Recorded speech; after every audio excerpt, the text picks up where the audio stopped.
नमस्ते प्यारे बच्चों, रामरूप शर्मा चैनल पर आपका फिर से स्वागत है। आज जो वीडियो बनाने जा रहा हूँ वो बहुत वैल्यूबल है, बहुत ज़्यादा वैल्यूबल है।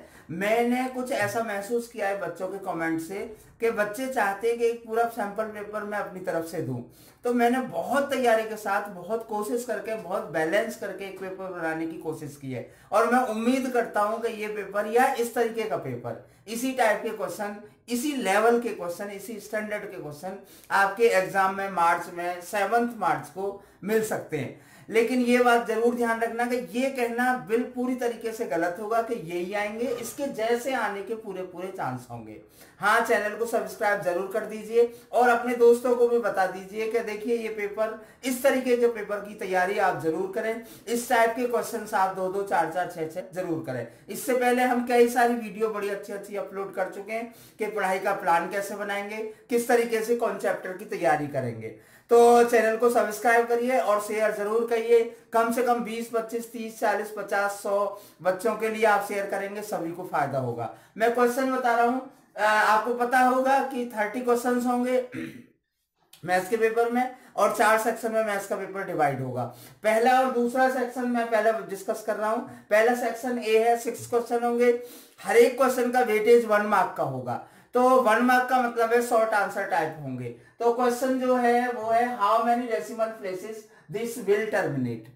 तो आपको सबसे पहले ये डिसाइड कर लेना कि ये टर्मिनेटिंग है या नहीं है। अगर टर्मिनेटिंग है तो आप इसका 1600 का प्राइम फैक्टर करिए। अगर वो 2 और 5 की फॉर्म में आते हैं तो टर्मिनेट है, और फिर नंबर ऑफ डेसिमल आप बहुत आसानी से बना सकते हैं। आपका 1.4 एक्सरसाइज का क्वेश्चन है एनसीईआरटी का।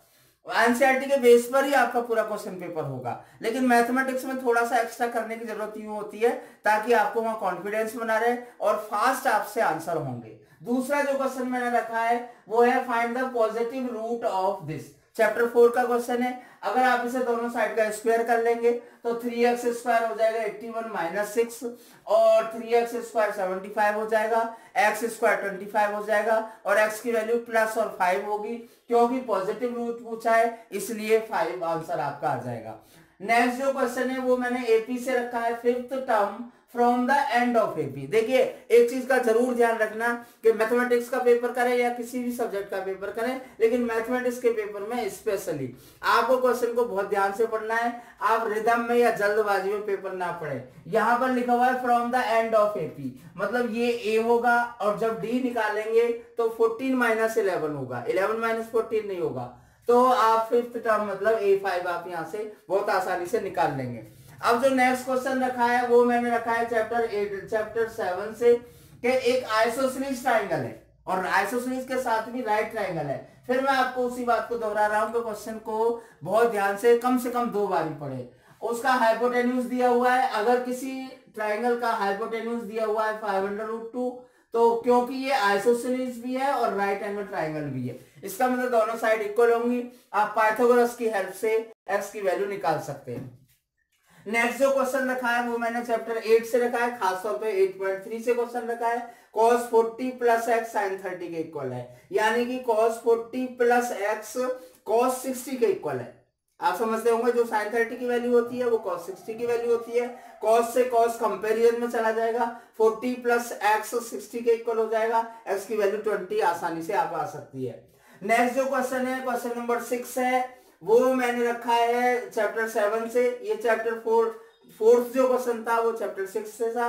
यहां पर ये शो करना है कि ये पॉइंट एक ऐसी लाइन सेगमेंट जो ए और बी से बनती है इस पर लाई करता है या नहीं करता है। तो बहुत इजीली आप इसे 2 तरीके से कर सकते हैं। वैसे ज्यादा आसान ये है कि आप इसको लाइन पर तीनों पॉइंट को मान ले लीजिए, मतलब एक कोलिनियर पॉइंट है, मतलब इसके ट्राइंगल का एरिया 0 के इक्वल होगा। अगर 0 के इक्वल आता है तो फिर ये पॉइंट इस पर लाई करता है, अदरवाइज ये लाई नहीं करता। वैसे भी आपको पता होगा शो दैट जब बोला जाए इसका मतलब लाई करता ही है, मतलब आपको कैलकुलेशन को ध्यान से करना है। अब आ जाते हैं हम बी सेकंड पार्ट पर, जिसका नाम है सेक्शन बी। इसमें भी 6 क्वेश्चन होंगे। हर एक क्वेश्चन का जो वेटेज है वो 2 मार्क्स होगा। 2 मार्क्स होगा मतलब थोड़ा सा आंसर आपको, थोड़ा सा 5-6 लाइन का आंसर आपको करना होगा। क्वेश्चन भी कुछ इसी टाइप के होंगे जो इतनी लाइन में जाके कवर अप होंगे। प्रेजेंटेशन का थोड़ा सा ध्यान मैथमेटिक्स में भी जरूर रखें। अब क्वेश्चन नंबर 1 जो मैंने लिया है वो लिया है, show that any positive odd integer in the form of 4m+1 और 4m+3। एक्सरसाइज 1.1 का क्वेश्चन है, यूक्लिड डिवीजन एल्गोरिथम की हेल्प से हम इसे बहुत आसानी से कर सकते हैं। अब इसके साथ में क्वेश्चन नंबर 8 जो है वो मैंने रखा है, for which value of k this and this equation has no solution. आप समझ गए होंगे, चैप्टर 3 से क्वेश्चन है, ये दो इक्वेशन दी हुई हैं और दोनों इक्वेशन का कोई सॉल्यूशन नहीं है। जब दो इक्वेशन का कोई सॉल्यूशन नहीं होता means a1/a2 equal to b1/b2 not equal to c1/c2। इससे हम k की वैल्यू आसानी से निकाल सकते हैं। उसके साथ में क्वेश्चन नंबर 9 है, वो एपी से क्वेश्चन दिया हुआ है कि फोर्थ टर्म और नाइन्थ टर्म, किसी एक एपी की फोर्थ टर्म और नाइन्थ टर्म का जो रेशियो है वो 1/3 है, मतलब a4/a9 इज इक्वल टू 1/3। अब हम उसे सॉल्व करेंगे तो a की वैल्यू d की फॉर्म में निकाल देंगे। उसके बाद में आप 12th टर्म और 5th टर्म का रेशियो निकालेंगे, a की वैल्यू d की फॉर्म में रख देंगे, इजीली आपका सॉल्व हो जाएगा।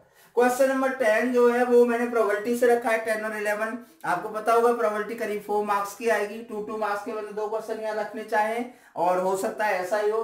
तो प्रोबेबिलिटी है, एक कॉइन को टॉस किया गया है 2 बारी, मतलब 2 बारी टॉस किया गया, मतलब head head, head tail, tail head and tail tail, मतलब टोटल आउटकम 4 होंगे। आपको बताना है उसकी प्रोबेबिलिटी एटमोस्ट 1 है। ध्यान रखना, देखिए एटमोस्ट और एटलीस्ट वर्ड में जब आ जाए तो क्वेश्चन को ध्यान से करना है। एटमोस्ट का मतलब है ज्यादा से ज्यादा एक हेड आए, मतलब ज्यादा से ज्यादा एक हेड या विदाउट हेड, तो वहां से आप बहुत आसानी से प्रोबेबिलिटी निकाल सकते हैं, favourable outcome upon total outcome.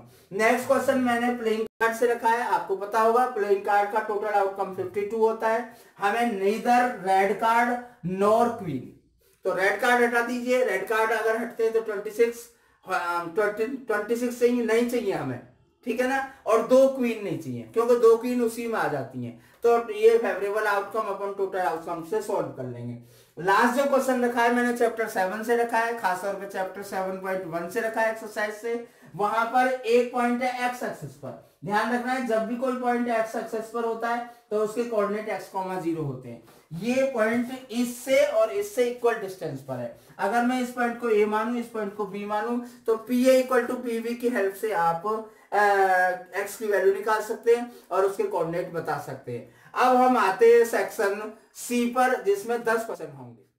अब जो सेक्शन C है और सेक्शन D है, आपको पता होगा सेक्शन C में 10 क्वेश्चन होंगे और सेक्शन D में 8 क्वेश्चन होंगे, 3 मार्क्स के और 4 मार्क्स के, जिसकी वीडियो में नेक्स्ट जो क्वेश्चंस में नेक्स्ट वीडियो में रखूंगा, क्योंकि अगर मैं सारा कवर करता हूं तो ये वीडियो बहुत लेंथी हो जाएगी, आपके पढ़ने के लिए बहुत मुश्किल हो जाएगी।